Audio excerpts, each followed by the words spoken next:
guys, my name's Phil. It's Tuesday, it's vaguely noonish. Let's do another one of these Tuesday at noon videos. But first, my weight. This will be the last ever episode of this show.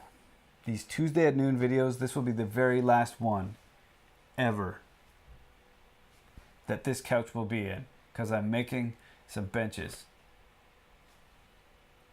I'm actually in the middle of building something for Steph's shop that doesn't stick out so far from the wall so she can get more people in here when she's shooting her stuff. So, yeah, that's fun. I've been going for my little walkie thing every morning all this past week.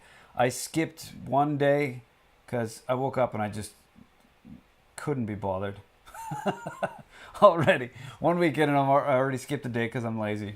So this week, as I've been doing my little running, except for the one day that I skipped because, I was lazy. I mentioned it 12 seconds ago.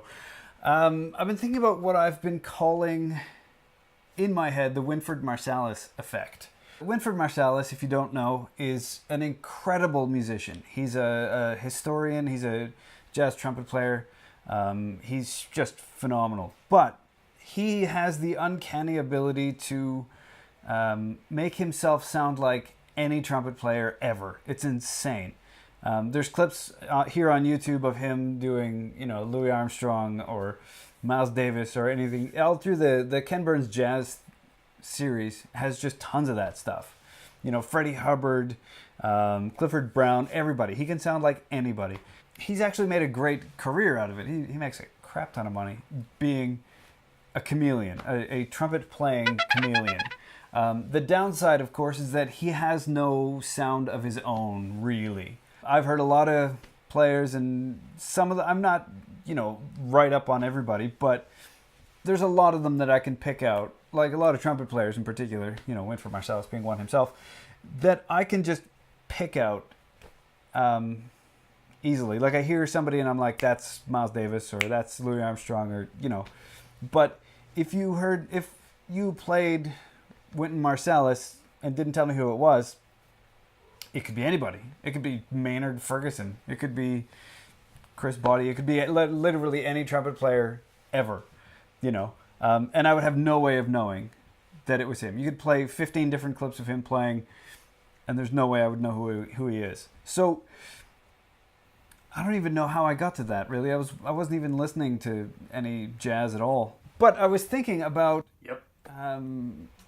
players that work primarily in cover and tribute acts, and the way that they are chameleons musically, and they're able to play and sound like just about anybody, right?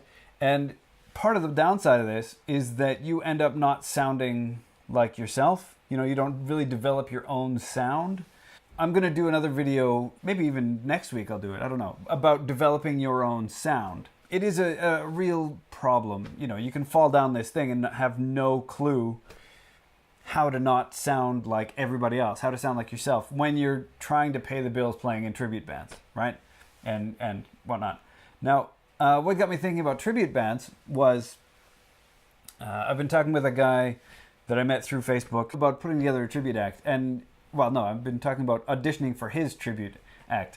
Big difference. It got me thinking about all the wonderful players that I know and have met and have heard and all that who don't have a sound at all. They're just not even aware that they sound like someone else. A lot of drummers of my age, mid to late 30s-ish, early mid to late 30s, let's say early mid to late 30s, sound like, one of 5 or 6 dudes that were heavy 20 years ago. The guys that influenced our playing when we were coming up, whether it's, Dave Grohl or, Chad Smith or whoever. A lot of us all sound the same, and that's just a trap to fall into. That's the problem with playing in too many tribute and cover bands, I find. Original music means you're writing your own parts, and you're playing the stuff that you've written, and you've selected particular instruments and cymbals and whatnot. Like you've set up your kit around the songs that you've written, around the parts that you've written.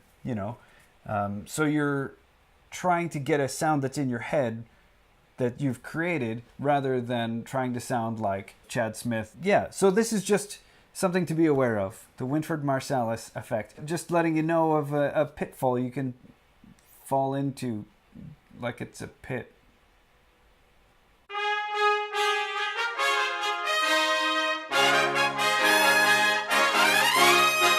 Thanks for sticking around. We are into year number 2 of this show, which is very cool. 2. That's all.